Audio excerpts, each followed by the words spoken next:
اعوذ باللہ من الشیطان الرجیم بسم اللہ الرحمن الرحیم یا ایہا النبی انا ارسلناک شاہدا ومبشرا ونذیرا وداعیا الی اللہ بإذنہ وسراجا منیرا وبشر المؤمنین بأن لهم من اللہ فضلا کبیرا ولا تطع الكافرین والمنافقین ودع اذاهم وتوکل علی اللہ ولا تطع الكافرین والمنافقین ودع اذاهم وتوکل علی اللہ وَكَفَى بِاللَّهِ وَكِيلًا صدق اللہ العظیم۔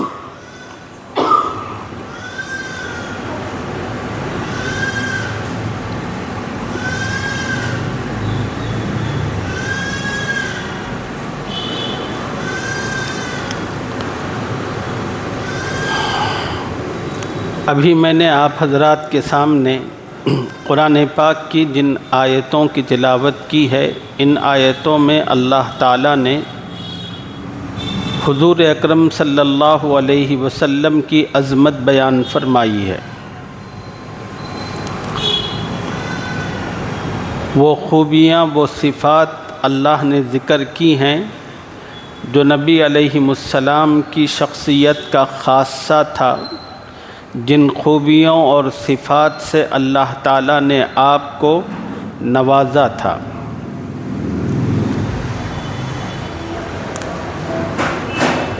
ان آیتوں میں اللہ نے نبی علیہ السلام کی 5 صفات کا ذکر کیا ہے۔ اس میں سے پہلی صفت کا تذکرہ گزشتہ سبق میں آپ حضرات کی خدمت میں ہو چکا۔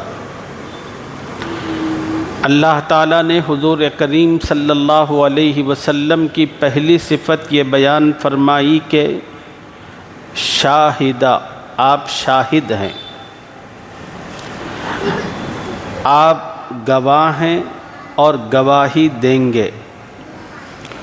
حضور اکرم صلی اللہ علیہ وسلم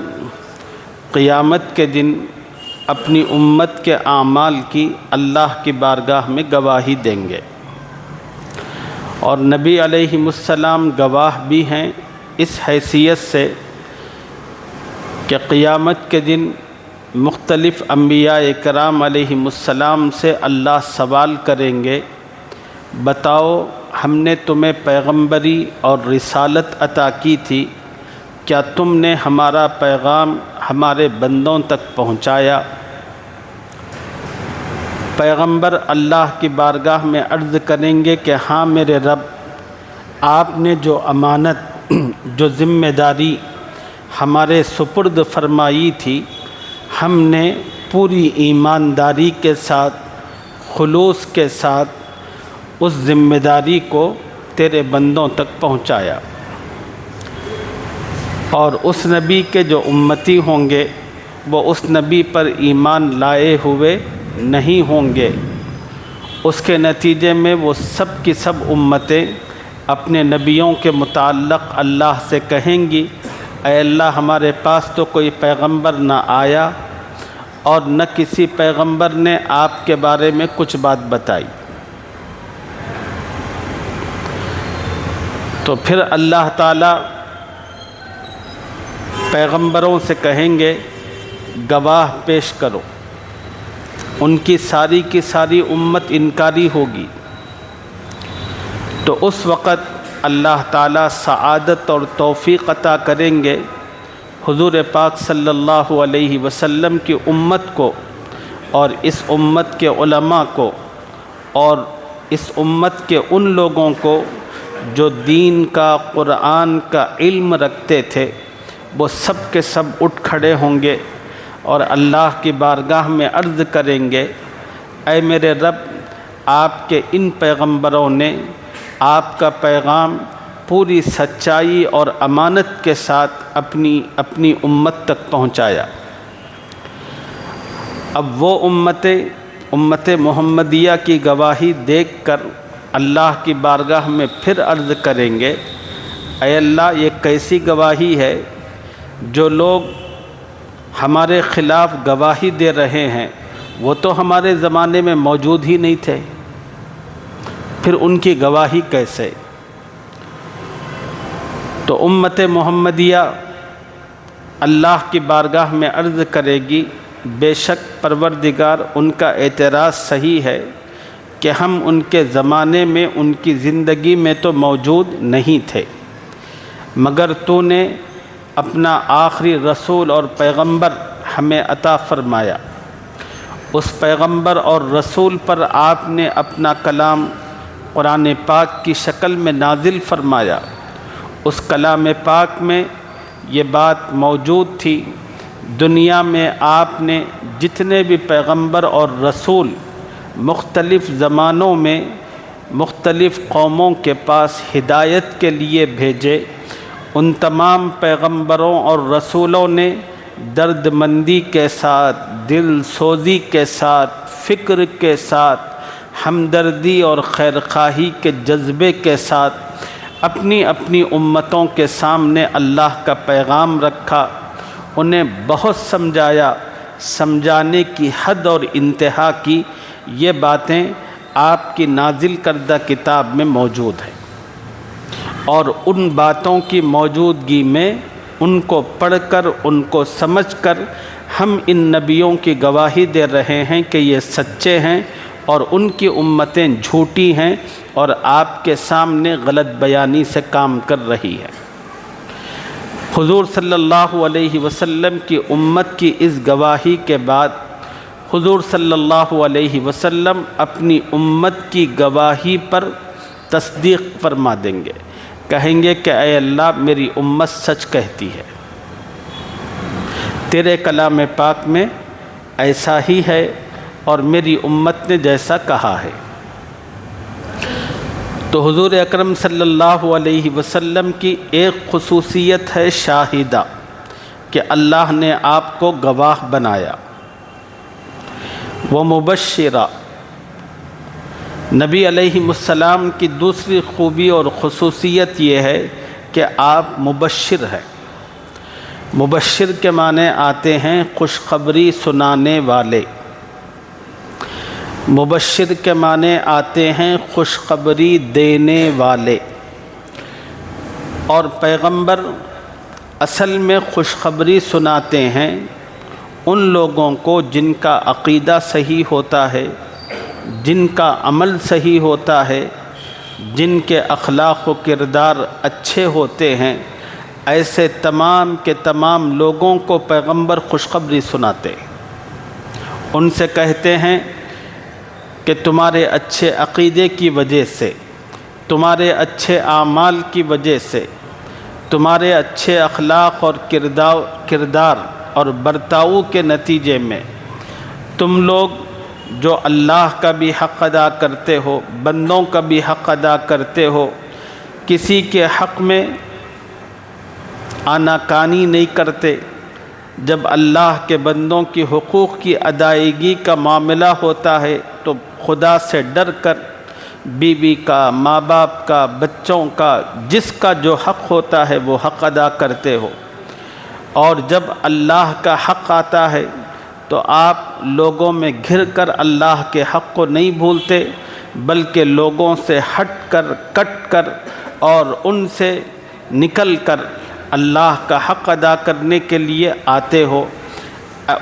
وہ تمام کے تمام لوگ جو دنیا میں اس طرح کی زندگی گزارتے ہیں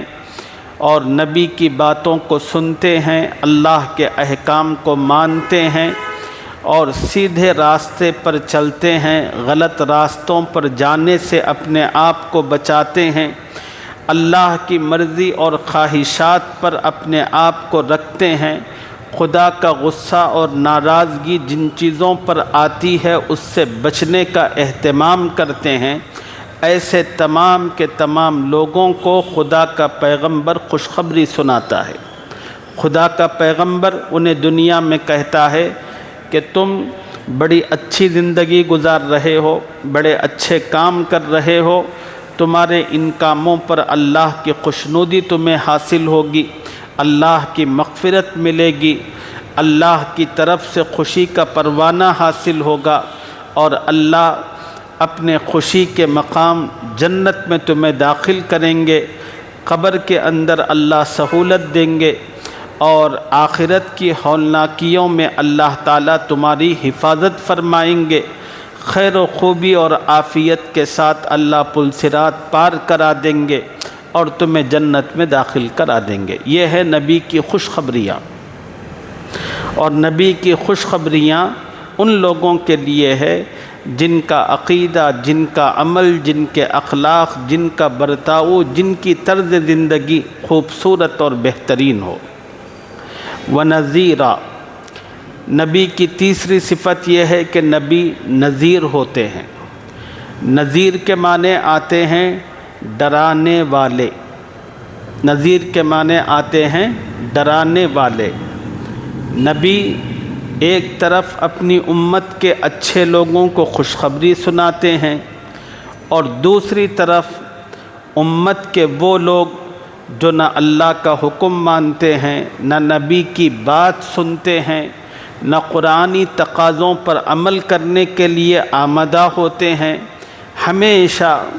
دین اسلام کی مخالفت کرتے ہیں، کفر و شرک پر جمے رہتے ہیں، اور ایمان والوں کو ستاتے ہیں، غلط راستے پر چلتے ہیں، بدعقیدگی اپنے اندر رکھتے ہیں، اور اعمال کے اندر بدعات و خرافات میں مبتلا رہتے ہیں، لوٹم لاٹی کرتے ہیں، لوگوں کا حقوق سلب کرتے ہیں، اور ایسے تمام کے تمام جو لوگ ہوتے ہیں جو غلط راہوں پر چلنے والے، ایسے تمام لوگوں کو خدا کا پیغمبر ڈراتا ہے اور ان کے لیے وعیدیں بیان کرتا ہے۔ خدا کا پیغمبر ان سے کہتا ہے کہ لوگو سدھر جاؤ، سنبھل جاؤ، اگر نہیں سدھرو گے، نہیں سنبھلو گے تو پھر اللہ کی پکڑ سے اپنے آپ کو بچا نہیں سکتے، خدا کے غصے سے، خدا کی ناراضگی سے اپنے آپ کو ہٹا نہیں سکتے۔ اس لیے اگر تم یہی روش رکھی تو پھر اللہ کے غضب کا تمہیں سامنا کرنا پڑے گا، دنیا میں بھی ناکامی مقدر ہوگی، اور مرنے کے بعد قبر میں تمہارے لیے شدتیں ہوں گی، تکلیفیں ہوں گی، قبر کا سکڑنا ہوگا، قبر کا جکڑنا ہوگا، قبر کا دبانا ہوگا، مختلف فتنوں میں اللہ تمہیں مبتلا کریں گے، اور پھر حشر میں اللہ تعالیٰ ذلت و رسوائی تمہارا مقدر کریں گے، اور تم پر اپنی ناراضگی لازم کر دیں گے، اور اپنی ناراضگی کے مقام جہنم میں اللہ تعالیٰ تمہیں پہنچائیں گے۔ یہ نبی کا ڈر ہوتا ہے، نبی کا ڈرانا ہوتا ہے ان لوگوں کو جن کا عقیدہ اور عمل صحیح نہیں ہوتا۔ یہ نبی صلی اللہ علیہ وسلم کی تیسری صفت ہے۔ نبی علیہ السلام کی چوتھی صفت وداعیا الی اللہ، نبی جو ہوتا ہے وہ لوگوں کو اللہ کی طرف بلاتا ہے، نبی لوگوں کو اللہ کی دعوت دیتے ہیں، نبی لوگوں سے کہتے ہیں کہ لوگوں اللہ ایک ہے، وحدہ لا شریک ہے، وہ زندہ ہے، وہ موجود ہے،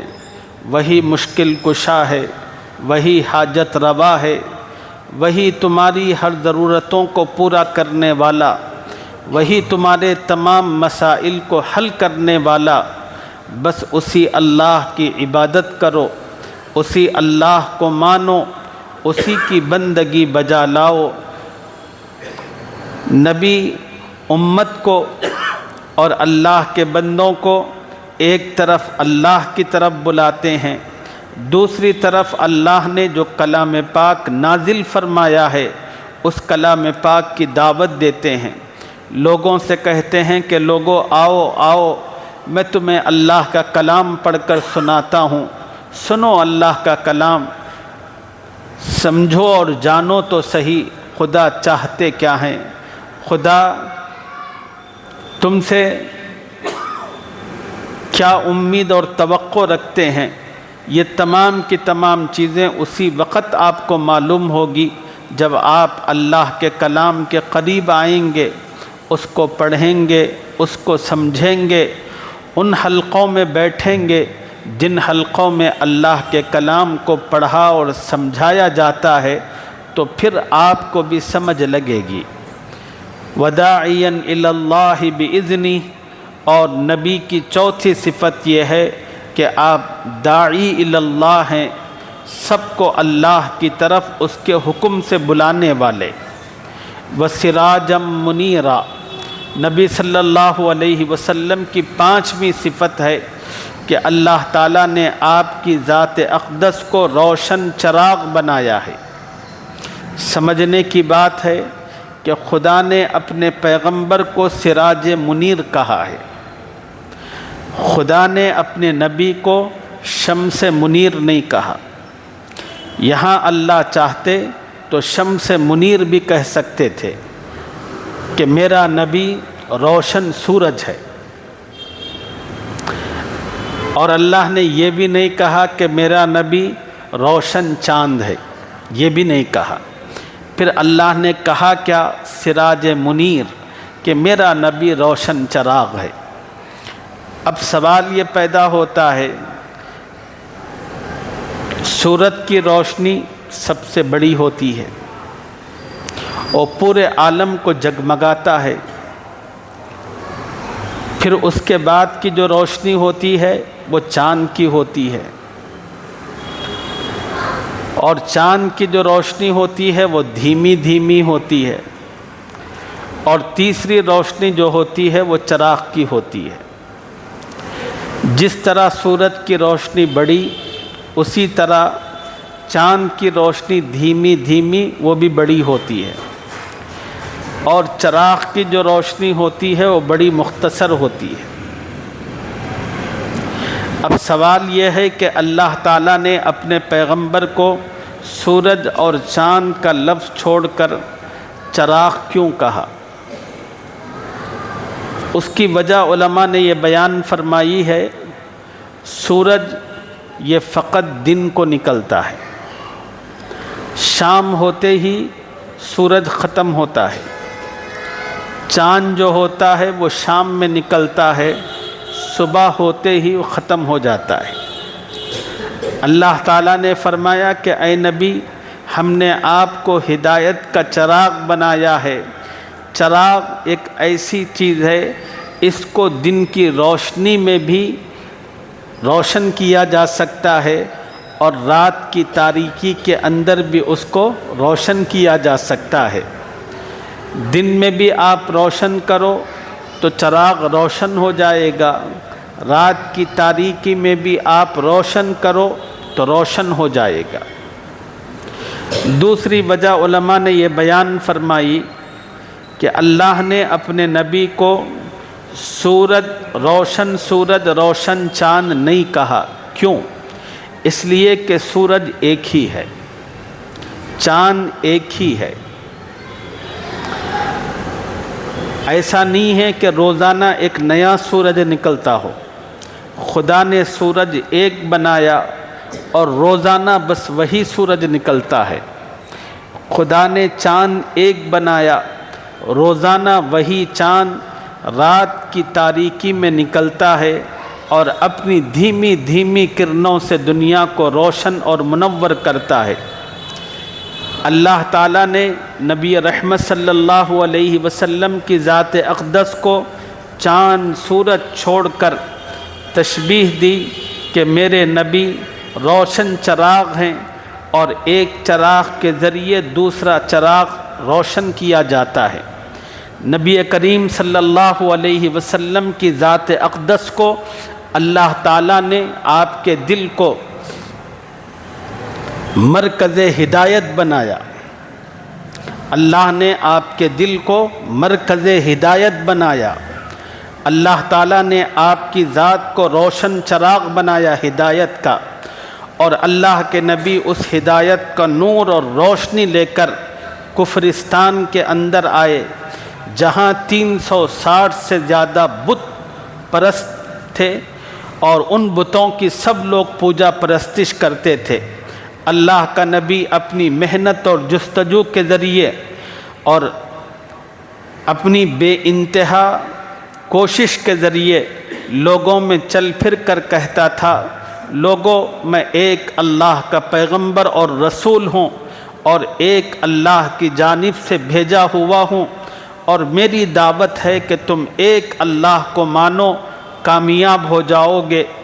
جن جن خوش نصیبوں کے دل روشن ہونے والے تھے، اللہ نے ان خوش نصیبوں کے دلوں کو نبی سے روشنی عطا فرمائی، اور وہ تمام کے تمام لوگ نبی علیہ السلام کے مرکز ہدایت سے اپنے اپنے چراغ روشن کر کے دنیا کے اندر کفر کا، بت پرستی کا، بدعات و خرافات کا، بد اخلاقیوں کا جو اندھیرا تھا، گھٹا ٹوپ اندھیرا، اس اندھیرے کو دور کیا گیا۔ اور دیکھتے ہی دیکھتے چند سالوں کی محنت کے بعد پورے جزیرۃ العرب میں، بلکہ جزیرۃ العرب سے نکل کر اسلام کی اور یہ ہدایت کی روشنی باہر پہنچی تھی، اور پھر نبی علیہ السلام کے اس دنیا سے پردہ فرمانے کے بعد آپ کے خلفاء کی زندگی میں اور ان کی محنتوں کے نتیجے میں دنیا کے اکثر حصے تک اللہ کے نبی کا لایا ہوا دین پہنچا۔ پھر بعد کے زمانوں میں چپے چپے تک اللہ کا وہ دین پہنچا، اور اس طرح اللہ نے نبی پاک علیہ السلام کی وہ ذات اقدس پہلی، جن کے دل کو اللہ تعالیٰ نے روشن چراغ بنایا تھا، ہدایت کا مرکز بنایا تھا، آپ ایک تھے اور باقی سب کے سب لوگ اپنا اپنا چراغ لے کر آئے، نبی علیہ السلام سے روشنی لے کر اپنی اپنی زندگی میں روشنی کی، اور پوری دنیا کے اندھیروں کو اس طرح دھیرے دھیرے کر کے ختم کیا گیا۔ یہ نبی علیہ السلام کی 5ویں صفت ہے، وَسِرَاجًا مُنِيرًا، اللہ تعالیٰ نے آپ کو روشن چراغ بنایا ہے۔ وَبَشِّرِ الْمُؤْمِنِينَ بِأَنَّ لَهُم مِّنَ اللَّهِ فَضْلًا كَبِيرًا، اللہ نے نبی علیہ السلام سے کہا، اے نبی، ایمان والوں کو خوشخبری سنا دو، ان کے لیے اللہ کی طرف سے بڑا فضل ہے، اس لیے کہ اللہ تعالیٰ نے ان کے لیے محمد الرسول اللہ صلی اللہ علیہ وسلم جیسے باعظمت رسول بھیجے۔ کیا خوش قسمتی ہے اس قوم کی اور اس امت کی، اللہ کے ان بندوں کی کہ خدا نے جنہیں ان کی امت میں ہونے کا شرف عطا فرمایا۔ اسی کو اللہ نے ذکر کیا، وَبَشِّرِ الْمُؤْمِنِينَ بِأَنَّ لَهُم مِّنَ اللَّهِ فَضْلًا كَبِيرًا، اور ایمان والوں کو خوشخبری سنا دو، ان کے لیے اللہ کی طرف سے بڑا فضل ہے۔ وَلَا تُطِعِ الْكَافِرِينَ وَالْمُنَافِقِينَ وَدَعْ أَذَاهُمْ وَتَوَكَّلْ عَلَى اللَّهِ وَكَفَى بِاللَّهِ وَكِيلًا۔ اس آیت میں اللہ نے حضور کریم صلی اللہ علیہ وسلم کو اصل میں اور آپ کی وساطت سے آپ کی پوری امت کو ایک نصیحت فرمائی۔ نصیحت یہ تھی، اے نبی، کافروں اور منافقوں کا کہنا نہ مانو، اس لیے کہ یہ کافر، یہ منافق ہمیشہ اس کوشش میں رہتے ہیں آپ کو دین سے ہٹا دیں، آپ کو دعوت و تبلیغ سے روک دیں، آپ کے خلاف سازش کریں۔ ہمیشہ انہی چیزوں کے اندر یہ لوگ مبتلا رہتے ہیں۔ ان سے چوکنا رہنے کی، ہوشیار رہنے کی بہت سخت ضرورت ہے۔ وَلَا تُطِعِ الْكَافِرِينَ وَالْمُنَافِقِينَ، کافروں اور منافقوں کا کہنا نہ مانو۔ وَدَعْ أَذَاهُمْ وَتَوَكَّلْ عَلَى اللَّهِ، دوسری ہدایت اللہ نے یہ فرمائی کہ نبی، ان منافقین اور ان کافروں کی طرف سے جو تکلیف پہنچے اس تکلیف کا خیال نہ کرے۔